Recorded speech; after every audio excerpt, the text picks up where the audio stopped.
Kumpletong tutorial kung paano mag-invest sa XTB. Isa ito sa mga platform na madalas na hinihiling na gumawa ako ng kumpletong tutorial ng step-by-step na pag-invest. Kaya siguradong tatagal ang content na ito dahil susubukan kong ibigay ang pinakamaraming halaga hanggat maaari kung saan bawat hakbang ay mahusay na naipapaliwanag lalo na para sa mga Colombian at para sa mga Latino-Amerikano at sa gayon ay ilalagay ko sa description ang mga minuto ng bawat seksyon kung nais mong pumunta sa isang partikular na seksyon kaya't magsimula na tayo.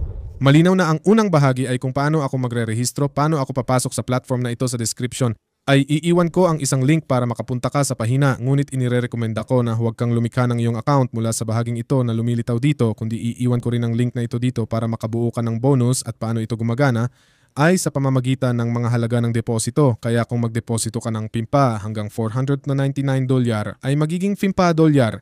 Ito mula 500 hanggang 4,399 ay magbibigay ito ng benepisyo na 100 at kung magdeposito ka ng higit sa $5,000 ay bibigyan ka ng benepisyo na $200 para sa mga bagong kliyente lamang. Tandaan mo ito at kapag narito ka na, i-click mo kung saan nakasulat ang lumikha ng account ngayon. Maghihintay tayo na mag-load ito at dito sinasabi nito na magbukas ng totoong account kaya dito sa email ilalagay natin ang anumang email na mayroon tayo at sa anumang ibig kong sabihin ay talagang isang pangunahing email dahil kapag dumating ang mga notifikasyon sa iyo ay doon ito darating lahat ng mga code, balita, promosyon at lahat ng ito kaya ilalagay natin dito at pagkatapos sa bansa ay ilalagay natin ang partikular na lokasyon kung nasaan tayo sa kasong ito sa Colombia at tinatanggap natin ang mga tuntunin at kondisyon ng pagproseso ng personal na data na ang mga data ay maproseso at ang pahintulot kung nais nilang makontak ng XTB, inirerekomenda ko ito ng husto dahil sa ilang mga pagkakataon ay nagbibigay sila ng mga alok, diskwento, libreng klase, edukasyon at iba pang mga bagay pa kaya ilalagay natin dito ang email at i-click ang susunod at ilalagay natin ang ating password at i-click ang susunod at sa palagay ko hindi ko na kailangang ipaliwanag ito ng malalim ngunit ilalagay mo lang ang iyong pangalan kaya sa pamagat kung ikaw ay lalaki o babae at pagkatapos ang pangalan partikular na ang pangalawang pangalan kung mayroon kang apelyido, ang iyong numero ng telepono, ang iyong petsa ng kapanganakan, ang bansa ng nasyonalidad at pagkatapos ang deklarasyon ng fakta na ang ibig sabihin nito ay hindi ka mamamayan ng Estados Unidos kung sakaling hindi ka dahil kung ikaw ay narito ay kailangan mong ilagay ang ibang impormasyon kaya ilalagay mo ito at pagkatapos ay mga partikular na datos tulad ng halimbawa taunang netong kita na mayroon ka, ito ay nakatakda sa dolyar, halaga ng ipon, likidong pamumuhunan na mayroon ka, ang halaga na plano mong i-invest sa loob ng taong ito, ang pangunahing pinagmumulan ng kita at ipon na mayroon ka. Ibig sabihin kung ito man ay isang trabaho, ibig sabihin kontrata ng trabaho o ibang katulad na kontrata o kung direkta kang may mana o kita mula sa ibang ipon at pamumuhunan at ilalagay mo ito dito kapag natapos mo na ang mga datos na ito ay i-click natin ang susunod kaya't hayaan mong kumpletuhin ko ito ng mabilis at i-click natin ang susunod.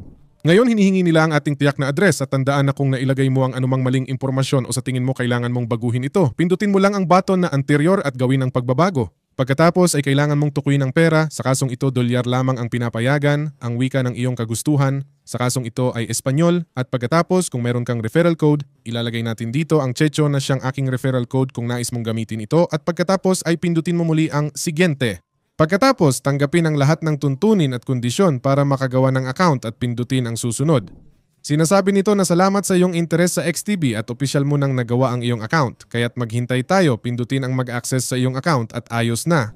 Ngayon, pagkatapos mong malikha ang iyong account, kailangan nating lumipat sa pangalawang hakbang bago makapag-invest na napakahalaga at palaging hinihingi ng mga brokers na maayos na itinatag at ito ay ang pag-verify ng mga dokumento. Para dito, kapag pumasok tayo sa ating account, lalabas ang section na ito, i-verify ang iyong mga dokumento. Dito, pindutin natin ang i-verify ang account at maglo-load ang section na ito kaya maghintay lang tayo. Ang kailangan nating gawin, hindi ko ito ipapakita sa iyo, pero ito ay isang video verification na nagpapadala ng larawan ng dokumento. Kaya pindutin natin dito, pindutin ang tanggapin at magpatuloy at dito kailangan nating gawin ang pag-verify gamit ang ating mga datos. Para dito, gagawin natin ito mula sa ating telepono. Pumili tayo ng Android o iOS. Sa kasong ito, pinili natin ang iOS. Ilagay natin ang ating numero ng telepono sa ibaba para makapagpadala sila ng link para makapag-verify. Laging tandaan na magkaroon ng iyong dokumento ng pagkakakilanlan, ibig sabihin ay iyong sedula o DNI o anuman ang tawag mo rito. At pati na rin ang iyong pasaporte o kung gusto mo, ang pasaporte ay maaaring alinman sa dalawa. Siguraduhin na ang camera ng iyong telepono ay maayos, hindi sira, hindi marumi para makakuha ng mga larawan at video ng ating ating mga dokumento. At ayun, kapag na-verify mo na ang iyong account, lilipat na tayo sa susunod na hakbang na ito ay ang deposito. Para magdeposito, sa ibaba sa kaliwa kapag pumasok tayo sa ating account, pindutin natin ang deposito withdrawal at dito lalabas ang deposito ng pondo. Pindutin natin doon sa deposito ng pondo at lalabas ang lahat ng option na ito. Dito, kailangan nating piliin ang option na gusto natin para sa Colombia. Personal, kung mas gusto ang Visa o Mastercard, ibig sabihin ay direktang pagdeposito gamit ang card o direkta sa pamamagitan ng PSE na ito ang huling option. Alinman sa dalawa ang pinakamainam.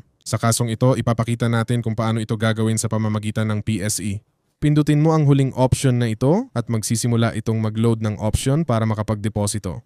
Dito, lalabas ang iyong account na patutunguhan, ibig sabihin ng account kung saan ka magdedeposito. Pagkatapos dito, ilagay mo sa dolyar kung magkano ang iyong idedeposito. Ipagpalagay natin na magdedeposito ka ng $500.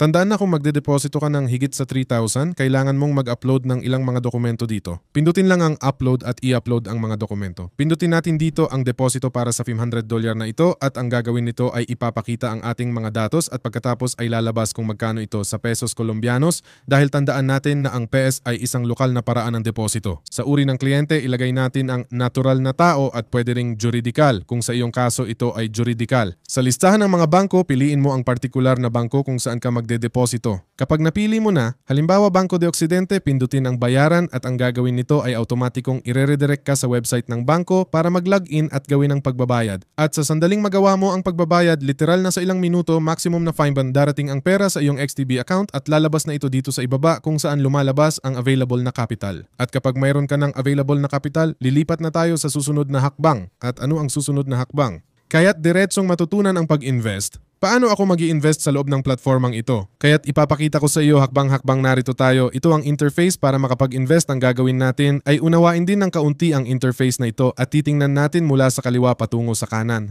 Sa una, sa bahagi ng kaliwa, meron tayong lahat ng mga aktibo kung saan maaari tayong mag-invest. Halimbawa, sa seksyon na hot, makikita natin ang mga pinaka-aktibo sa kasalukuyan at maaari rin nating tingnan ito ayon sa sektor. Halimbawa, narito ang mga pera, ibig sabihin forex at maaari rin tayong maghanap ayon sa mga index. Ngunit sa oras na piliin mo ng mag-invest, pumunta ka lang dito at piliin kung saan mo gustong mag-invest. Karamihan ay mag-i-invest sa mga stocks at ETFs at iba pa. Halimbawa, kumuha tayo ng isang aksyon at maghanap batay sa simbolo, ibig sabihin ticker o pangalan ng aksyon. Kung magpapasya tayong mag-invest sa Amazon, hanapin natin ito gamit ang pangalan na Amazon o batay sa ticker na AMZN at ito ay lilitaw kaagad. Kapag nakita mo na ito, i-click mo lang at makakapag-invest na tayo. I-click ang bumili pero sa ngayon hindi pwede dahil wala tayo sa oras ng pamumuhunan. Sa kasong ito, hindi natin ito magagawa pero pwede nating hanapin ang alternatibo ng aksyon na ito. Pinili ko ang sa Alemanya pero pwede nating piliin ang sa Estados Unidos at dito ay pwede tayong mag-invest dahil nasa oras tayo ng pamumuhunan. Tingnan mo, dito lalabas kung ano ang gusto mong i-invest kaya dito mo na i-confirm. Kung may pera kang magagamit, mag-i-invest ka. Pero bago iyon, kailangan nating malinaw na i-configure kung ano ang gusto nating gawin. Kaya, ano ang gusto kong gawin dito? Gusto kong mag-invest sa isang stock na sa kasong ito ay ang sa Amazon na sa kasalukuyan ay may presyo na $186. Kaya ang maaari kong gawin ay ilagay dito na gusto kong mag-invest ng $186 at direktang i-invest ang espesipikong halagang ito ng pera.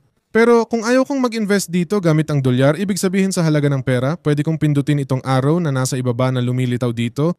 Ilalapit ko ito para makita mo na sinasabi nitong baguhin sa volume at dito ang gagawin natin ay mag-invest base sa dami ng aksyon. Ibig sabihin kung gusto ko ng 5 aksyon, ilalagay ko dito ang 5 at automatikong maglo-load. Nabibili ako ng 5 sa halagang $931.95. Pindutin ko dito ang bumili. Dito lalabas ang bagong interface, order ng merkado at lalabas agad ang volume na 5 aksyon at kung magkano ang magagastos ko sa huli at sa kasong ito, ang komisyon ay 0.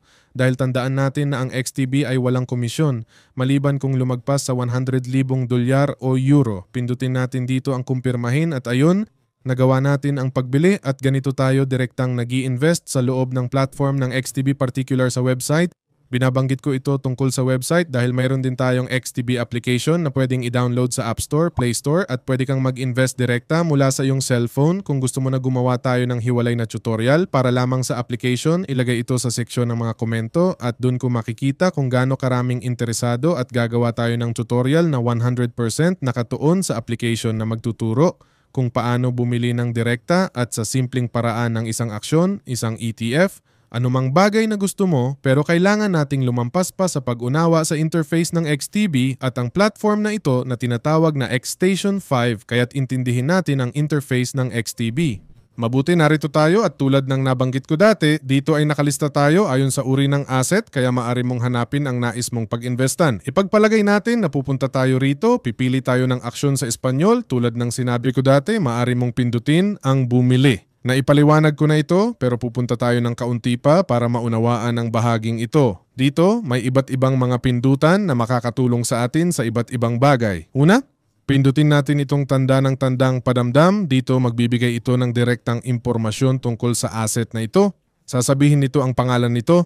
Sa kasong ito ay tinatawag na ganito na lumilitaw dito. At ano ang layunin nito o ano ang ginagawa nito? Sa kasong ito, ang ETF na ito ay sinusubukan gayahin ang kita ng FTSE Index at namumuhunan sa mga nakalistang real estate companies at REITs sa mga bansang European na maunlad. Sinasabi nito na mayroon itong ganitong oras ng merkado dahil sa XTB maaari tayong magkaroon ng mga aksyon sa iba't ibang merkado at bawat merkado ay may partikular na oras. Sasabihin nito kung anong oras tayo maaaring mag-invest dito. Sa mahahalagang datos, ang uri ng asset na ito ay isang ETF. Ang pera kung saan ito matatagpuan ay nasa euro na magiging sa Frankfurt ang pinakamababang laki ng order ay isang euro. Pagkatapos ang leasing na isang pagkakakilanlan na code. Pagkatapos ang pagbebenta sa may cling kung ito ay pinagana o hindi sa kasong ito ay hindi pinagana. Tandaan natin na kung nais nating gawin ito, maaari nating gawin ito sa ibang mga paraan pero sa kasong ito ay hindi ito pinapayagan. Pagkatapos ang netong mga asset na mayroon sa kasong ito ay 559.49 milyong dolyar. At sa kasong ito rin ang presyo o komisyon na sisingilin sa atin para mag-invest at ang uri ng ETF o distribusyon na mayroon na sa kasong ito ay akumulasyon. Sinasabi sa atin na ang limitasyon na mayroon tayo ay 100,000 euros na walang komisyon pero dahil hindi ko pa ito nalampasan, kulang pa ako ng marami para malampasan ito. Sinasabi sa atin na libre tayo sa mga komisyon at sasabihin ninyo penalty. Pero dito hindi sinasabi ang 0.4. Tandaan na ang 0.4 na ito ay nauugnay sa ETF pero ito dito ay tumutukoy sa mga komisyon ng pagbili at pagbebenta ng XTB na sa kasong ito ay wala tayo. Pagkatapos, ang komisyon sa itaas ng 100,000 euros kung sakaling meron tayo ay magiging 0.2% na may pinakamababang komisyon na 10 euros. At mabuti, pagkatapos kung interesado tayo kung sakaling ang ETF na ito o ang aksyon na pinili natin ay may mga dividendo, dito ito lalabas. Upang mailagay ito, hahanapin natin ang isang ETF ng mga dividendo kaya hahanapin natin dito ang dividend upang lumabas ang isang partikular na ETF ng mga dividendo. Babalik tayo dito at dito ito lumalabas kaya sa 2025 ang petsa ng pag-expire, ang petsa ng dividendo at ang halaga bawat aksyon na sa kasong ito ay halos 9 cents ng euro at ang mga petsa kung saan ito naibigay taon-taon sa kasaysayan. Kaya tulad ng nakikita mo halimbawa, ito ay mula pa noong 2009. Sa panganib at pagganap, mayroon tayong istatistika ng partikular na ETF na ito pero tulad ng sinasabi ko, ito ay magbabago depende sa aksyon at ETF na mayroon tayo. At ito ay mga terminolohiya o partikular na konsepto na mabuti maaari nating tingnan sa ibang video. Sa ESG, ang mga pamantayan sa kapaligiran o siyentipiko at pamamahala na ito ay nagkaroon ng malaking puwersa kamakailan dahil may mga tao na hindi na nag-i-invest para sa kita o sa hinaharap o kahit na mga kumpanya na hindi nag-i-invest para dito kundi nag-i-invest direkta para sa mga pamantayang ito. Halimbawa, may mga ETFs na nakatuon ng 100% sa pag-invest sa mga kumpanya na may mataas na puntos sa mga pamantayang ito. Mga holdings ito ay lalabas sa kaso na ito ay isang ETF tulad ng nakikita mo dito. Ano ang ibig sabihin nito? Bakit nga ba anong mga sektor at anong mga aksyon ang bumubuo sa ETF na ito? Halimbawa, ang ETF na ito ang mga pangunahing aksyon nito, ang mga nakalista dito at pagkatapos ang mga pangunahing sektor kung saan ang pangunahing sektor ay mga serbisyong pinansyal, pangunahing materyales, real estate, industriya at iba pa. Kung gusto nating makakita ng mas detalyadong impormasyon tungkol dito, inire-rekomenda kong hanapin ito sa Yahoo o sa Katunayan. Sinasabi dito sa Morningstar na doon natin makikita ang mas detalyadong 78% na kaugnay nito at 22% na kaugnay nito. Ngunit pagkatapos nating makita ito, lumipat tayo sa susunod na bahagi at halimbawa dito, pagkatapos nating makita ang icon na ito ng impormasyon, pumunta tayo sa susunod na ito na may simbolo ng plus na nakikita dito at ito ay para sa bagong order. Ang gagawin nito ay bubuksan nito ang isang particular na window na medyo mas advanced kumpara sa nakita natin sa bahagi dito sa kaliwa na ipinakita ko sa inyo kanina. kanina. Para dito, papasok ka dito at pupunta ka partikular na gaya ng sinabi ko upang bumili alinman sa pamamagitan ng dami o sa tiyak na halaga ng pera, alinman sa euros o sa dolyar. Halimbawa, sa dolyar, kung ilalagay ko ang 50 dolyar, babaguhin natin ito dito. Ilalapit ko ito ng kaunti para mas makita mo ito. Kung ilalagay ko dito ang 50 dolyar, sinasabi nito na sa euros, sa kasong ito, ang instrumentong ito na nasa euro ay magiging 43.71 at sa dami, bibili ka o mamumuhunan partikular sa siyam na aksyon ng ETF na ito. At dito, ang komisyon na kaugnay, halimbawa, gagawa tayo ng mas malaking kalkulasyon. Halimbawa, kung mamumuhunan tayo ng 120,000 dolyar, sasabihin nito kung magkano ang kaugnay sa euros at pagkatapos ang dami ng mga aksyon na bibilhin ng ETF na ito. At dito makikita mo na may kaugnay na komisyon na 11.67 dolyar at tandaan na ito ay batay sa na tayo ay namumuhunan na ng higit sa 100,000 dolyar. Pagkatapos ang pera na ito at pagkatapos ang usaping EURUSD na ito na isang mahalagang bagay na hindi napapansin ng marami at na kung namumuhunan ka sa isang ETF na mula sa Europa, kailangang gawin ang conversion kaya ginagawa ang ekwibalensya at kasama ang isang komisyon na 0.5% at dito muna isasagawa ang pagbili. Sa usaping pagbenta, hindi tayo pinapayagan para sa maikling pagbenta dahil tandaan na hindi tayo pinapayagan nito. Pagkatapos kung gusto natin, maaari tayong gumawa ng order ng merkado na ito na lumilitaw dito ngunit kung gusto rin natin, maaari tayong pumunta sa stop order o limitadong order na ito ay para itakda partikular ang isang presyo kung gusto natin. Ngunit sa nakaraang ETF, hindi tayo pinapayagan dahil sarado na ang oras ng merkado nito kaya hindi ito pinapayagan sa kasalukuyan na gawin ang pagbili kaya ang gagawin natin ay lilipat tayo sa DV na ito ng Estados Unidos na bukas pa at dito lumilitaw ang presyo muli. Ngunit dito, maaari na tayong magtakda ng petsa ng pagkapaso na kung sakaling maisagawa ang pagbili ng ETF na ito sa presyong ito, ngunit kung hindi ito maisasagawa, mapapaso ito sa tiyak na petsa at hindi na ito magaganap. Kaya ang maaari mong gawin ay kung nakikita mo na sa kasalukuyan ng ETF ay nasa 505 dolyar at 88 sentimo at iniisip mo na bababa ito, maaari mong ilagay halimbawa 500 dolyar at sa sandaling matanggap ang order na ito, makakakuha ka na agad ng dami ng aksyon na gusto mo. Halimbawa 500 ng ETF na ito na tumutugma sa 250,000 dolyar. At tingnan mo, hindi na kailangan ng conversion ng pera dahil ang instrumentong ito ay direkta sa dolyar. Kaya ayan, meron ka ng 250,000 dolyar, 500 na aksyon. At pagkatapos, ang presyo ay nasa 500 dolyar. Dito, kailangan nating hintayin ang kilos ng merkado para malaman kung posible ang operasyong ito o hindi. Pagkatapos nito, susunod tayo sa mga pindutan na nakikita natin. Dito mayroon tayong pindutan para buksan ang chart. Pindutin mo ito para sa aksyon o ETF na nais mo at sa kanang bahagi makikita mo ang mga option para masusing makita ang chart at ang kasalukuyang kilos nito. Dito, hindi ko ito lalaktawan pero nandito ang buong bahagi ng mga tool, mga indicator para makapagmarka tayo dito kung sakali na gusto nating gumawa ng halimbawa ng isang pagsusuri ng aksyon na ito dito gamit ang Fibonacci. Kasama ang mga indicator na mayroon tayo dito sa itaas na particular na maaari nating hanapin na kung saan tayo karaniwang komportable sa paggawa ng trading kaya't simpleng idagdag lang natin ito at dito ibibigay natin ang ating particular na configuration na nais natin, i-apply natin ito at dito makikita natin na na-apply ang lahat ng mga indicator na gusto natin, hindi ba? Pero kung gusto natin silang alisin, piliin lang natin sila dito at sa ibaba pindutin ang X at automatikong matatanggal sila, ganun din sa mga rektanggulo o lahat ng guhit na maaari nating gawin dito sa loob ng grapiko tulad ng mga ellipse, mga tatsulok at TBP. O kung gusto nating maglagay ng mga linya, pindutin lang ang kanang pindutan ng mouse at piliin ang burahin at automatikong matatanggal ito. Kaya't para mapanatiling malinis ang grapiko, ito ay isang bagay na maaari nating isaalang-alang. Isa pang mahalagang bagay ay nasa loob nito, sa ibabang bahagi ay mayroon na tayong ilang mga bukas na chart. Halimbawa, meron tayo dito ng ginto at iba pang mga ETF. Maaari mo itong buksan at ito ay automatikong masisave para sa iyong pang-araw-araw na trading nang hindi nawawala ang iyong organisasyon. Halimbawa, ang VOO na ito, ngunit lumaktaw ako ng kaunti dito sa kaliwang bahagi at narito ang seksyon na may bituin na tinatawag na mga paborito.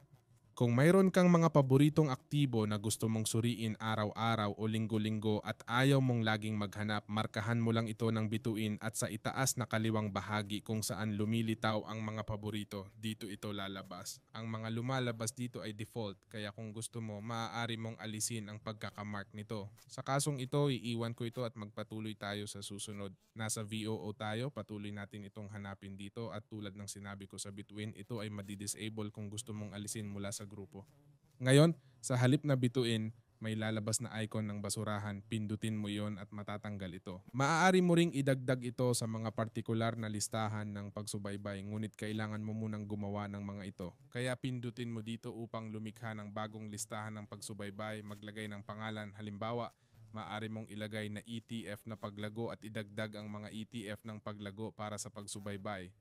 Pagkatapos, maaari kang maghanap ng mga ETF ng blockchain at idagdag ang mga ito dito at iba pa. Kaya't gumagawa ka ng listahan at unti-unting tinitingnan kung paano ang mga aksyon at ETF na pinili mo upang hindi mo na kailangang hanapin ang mga ito isa-isa sa bawat pagkakataon. Sa kanan, sa seksyon ng paghahanap, kung pindutin mo ang icon na ito, maaari mong baguhin ang interface. Marahil ito ay mas mahusay, mas advanced at may mas detalyado.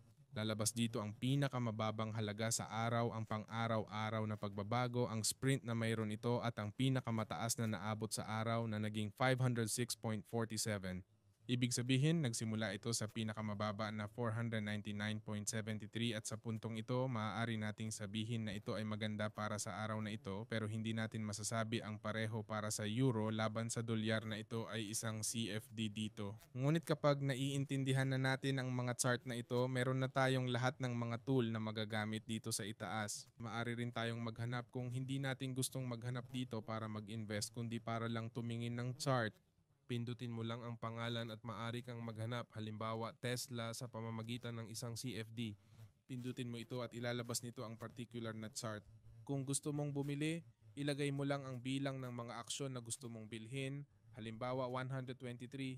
Pindutin mo ang berdeng kulay na lumilitaw dito at lalabas ang kabuuang halaga na bibilhin mo, ang dami, at ang halaga ng pera na babayaran mo para sa particular na aksyon na ito. Narito rin ang stop loss at take profit na maaari mong i-configure sa iyong pagpasok. Kung pupunta ka sa isang particular na halaga at nagtitrade ka, maaari mo itong i-configure. Narito rin ang mas advanced na aspeto ng pag-configure ng stop loss at take profit direkta sa chart. Kung gusto mong baguhin ang disenyo ng mga kandila, at kung paano ito lumalabas, halimbawa kung gusto mong lumabas ito sa kandila, ganito. Kung gusto mong lumabas sa linya, ganito. Maaari mo itong baguhin ayon sa iyong estratehiya, ayon sa gusto mong ilagay. Kung sakaling ang chart ay masyadong malayo, gamit ang mouse, maaari mo itong palapitin gamit ang gulong. Kung hindi ito gumagana, pindutin mo ang plus para palapitin o para palayuin. Maaari mo itong ayusin ayon sa gusto mong ilipat ito mula kaliwa pa kanan, ilipat ang mga datos at iba pa. Ito ay depende sa kung ano ang kailangan mo at sa tingin mo ay kailangan. Tandaan na ito ay gumagana tulad ng isang web browser. Ano ang ibig kong sabihin dito?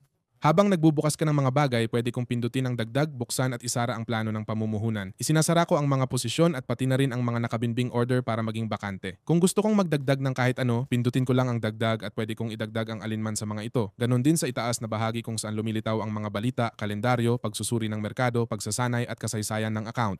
Kaya't ipagpalagay natin na ayaw kong magkaroon ng bahagi ng kasaysayan ng account dito, kaya't binubuksan ko ito at pinipindot ang X at maaari ko nang i-configure ito para maging mas simple na sa totoo lang sa bahaging ito ay hindi ko na kailangan pang ipaliwanag ng detalyado dahil madali naman itong intindihin base sa mga pamagat.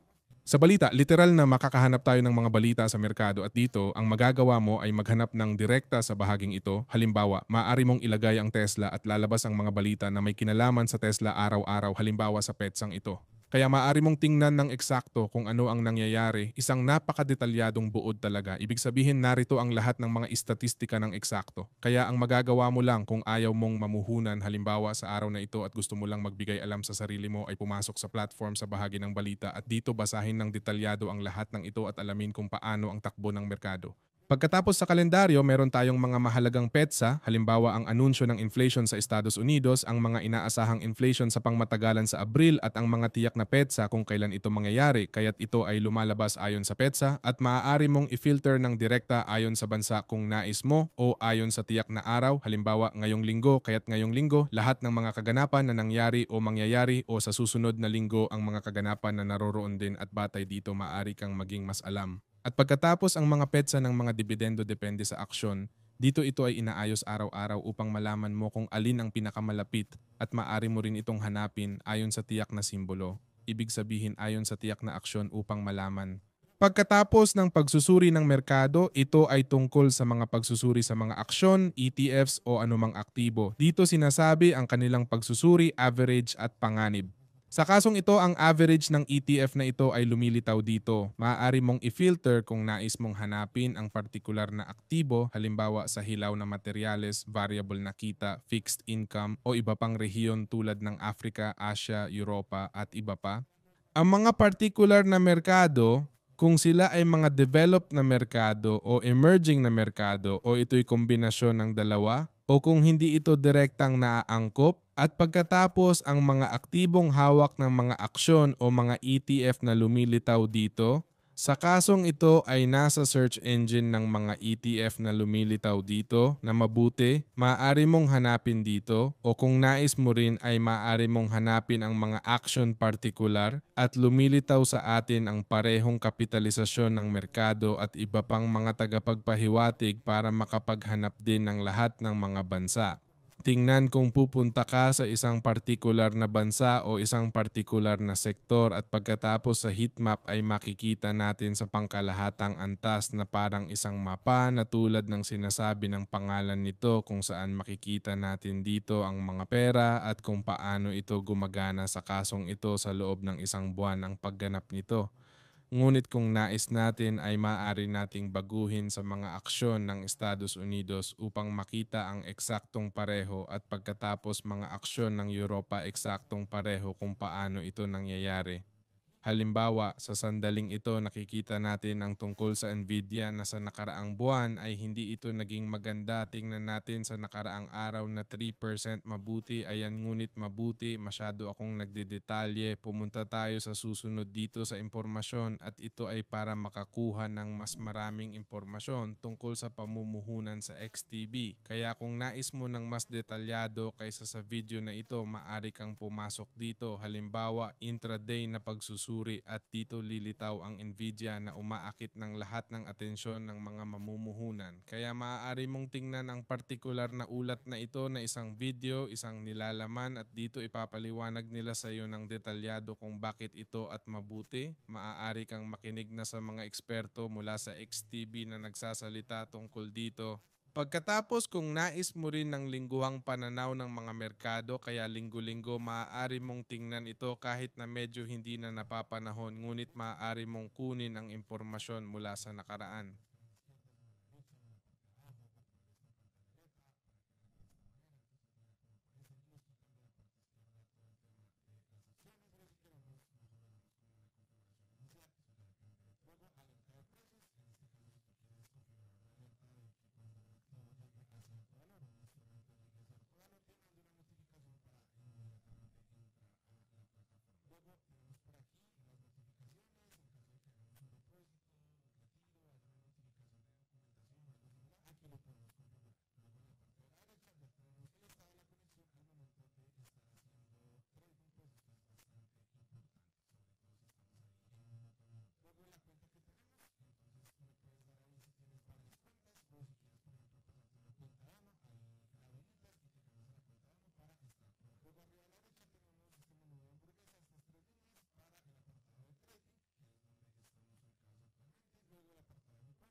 Ngayon, lilipat tayo sa huling bahagi.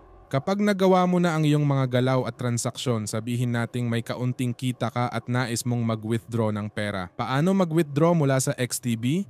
Para makapag-withdraw ng pondo, pumunta sa interface at hanapin ang aking account sa kanang itaas na bahagi. Makikita mo ang iyong personal na datos tulad ng pangalan na nakasensor para sa iyong seguridad. Pindutin ang withdraw upang direktang pumunta sa seksyon ng withdrawal. Kung hindi ito lumalabas, mag-scroll pababa sa kaliwang bahagi at pindutin ang malaking orange na button na deposit withdrawal. Pagkatapos pindutin ang withdraw money upang pumunta sa bagong pahina. Mas inirerekomenda ko ang pamamaraang ito dahil ito ay mas intuitive at mas madaling gamitin. Kaya una sa lahat, mayroon tayong tatlong mga option. Una, pangalawa at pangatlo na Skrill at Neteller.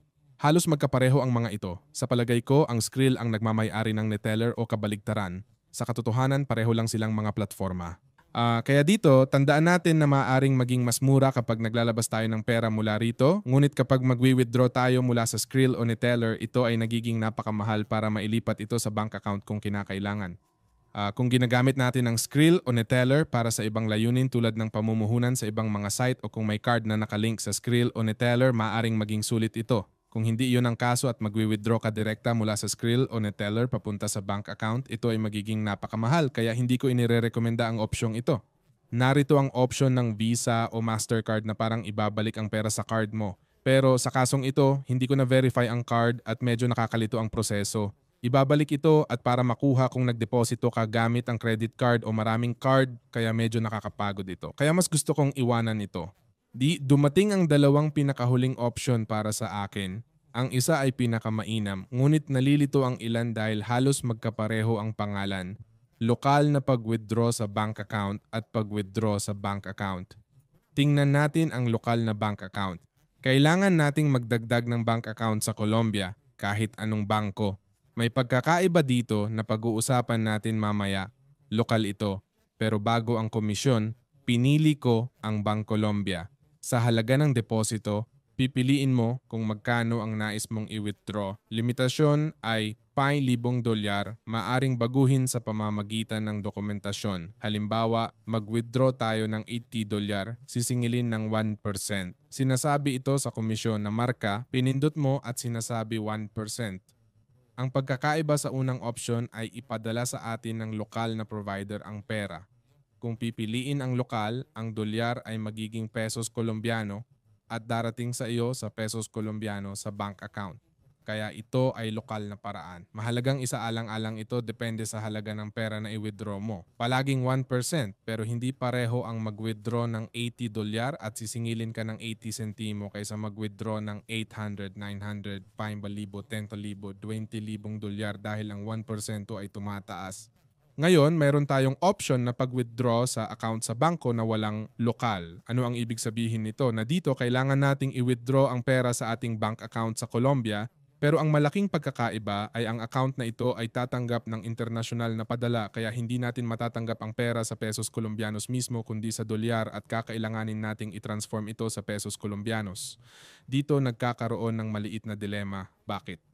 Halimbawa, kung mag-withdraw tayo ng $80, may singil na $30 sa umpisa. Ito ay laging mag-a-apply para sa mga halaga na mas mababa sa $100 sa pag-withdraw sa bank account sa pangkalahatan, hindi lokal kundi sa pangkalahatan. Ngayon, ano ang mangyayari kung ilagay ko halimbawa ay $101? Makikita mo na ang komisyon ay 0, ibig sabihin ay wala akong babayaran. Para sa marami, ito ang pinakamagandang option, ngunit may isang asterisk na dapat isaalang-alang. Tandaan na sa oras na mag-withdraw ka ng iyong pera, depende sa bangko na iyong pipiliin, maaaring mag-apply ang bangko ng iba't ibang bayarin at komisyon. Para sa akin, hindi ito promo dahil personal ko itong ginagamit. Ang Bancolombia ang pinakamahusay na bangko para sa pagtanggap ng international na remittances pagdating sa mga komisyon at kahit sa TRM o dami ng pesos na ibinibigay sa bawat dolyar ay halos laging mas mataas sa merkado. Kaya inirerekomenda ko ang Bancolombia. Kung wala kang bangkong ito, ang mga pinakamalapit na bangko para sa pagtanggap ng international na remittances ay ang Davivienda, BVA at Scotiabank Patria, ngunit ang masama ay karaniwang may mataas na komisyon. Kaya dito, maaari nating sabihin, mabuti hindi nila ako sinisingil ng kahit ano. Napakaganda dahil nag-withdraw ako ng $101. Natatanggap ko ang $101, ngunit sa oras na dumating ito sa iyong bangko, kailangan mong magbayad ng mga komisyon, bayarin, minsan kahit mga buwis. Doon natin makikita ang komisyon na talagang hindi sinisingil ng XTB ngunit sinisingil ito ng bangko. Kaya ito ay dapat isaalang-alang at depende sa uri ng tao na ikaw. Kung nais mong matanggap ang pera sa pesos Colombianos mismo o sa dolyar, ikaw ang pipili ng option.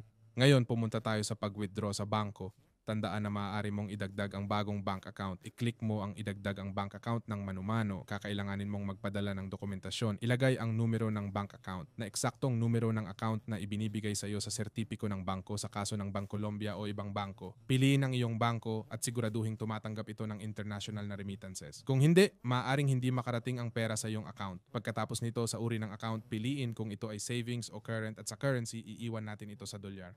Ang Bank Identification Code na BIC ay isang SWIFT code at kailangan mong hanapin ito sa bangko na iyong idaragdag. Kung halimbawa ang iyong account ay walang SWIFT code, ibig sabihin ay hindi ito maaaring tumanggap ng international na remittances. Kaya't kailangan mong bumalik sa pag-withdraw sa lokal na bank account. Nakikita natin dito, kung mag-withdraw ka ng mas mababa sa $100, ang pinakamagandang option ay ang pag-withdraw sa lokal na bank account. Kung wala kang bangko na tumatanggap ng international na remittances, ito pa rin ang pinakamagandang option. Ngunit kung mag-withdraw ka ng mas malaking halaga, higit sa $100, maaaring mas maganda ang option na ito ngunit tanging pag-withdraw sa Bancolombia. Pag-withdraw gamit ang ibang mga option mula sa ibang mga bangko ay maaaring kailangan mong mag-assume ng mga gastos na bababa ang iyong kita kung patuloy kang mag-withdraw ng pera o kung nag-withdraw ka ng malalaking halaga. At masasabi natin na ito na ang huling option para makapag-withdraw sa XTB. Para sa akin, ang pinakamagandang option ay alinman sa dalawa pero gaya ng sinabi ko, ito ay depende sa iyong sitwasyon. Tandaan mo na ang isa ay lokal at ang isa ay international at ang pinakamagandang option ay Bancolombia. Kung may iba kang bangko, mabuting pag-isipan mo muna ng 2 beses bago mag-withdraw at sa tingin ko ay naging kumpleto ang tutorial na ito. Sabihin mo kung may nakalimutan akong banggitin at pag-uusapan natin ito sa ibang video. Sasagutin ko lahat ng tanong na iiwan mo sa mga komento. Sa sinabi ko, magkikita tayo sa susunod na pagkakataon. Sana ay nakatulong o nagustuhan mo ito alinman sa dalawa. Mag-iwan ng emoji ng dolyar na may pakpak sa mga komento. Kita tayo sa susunod. Paalam.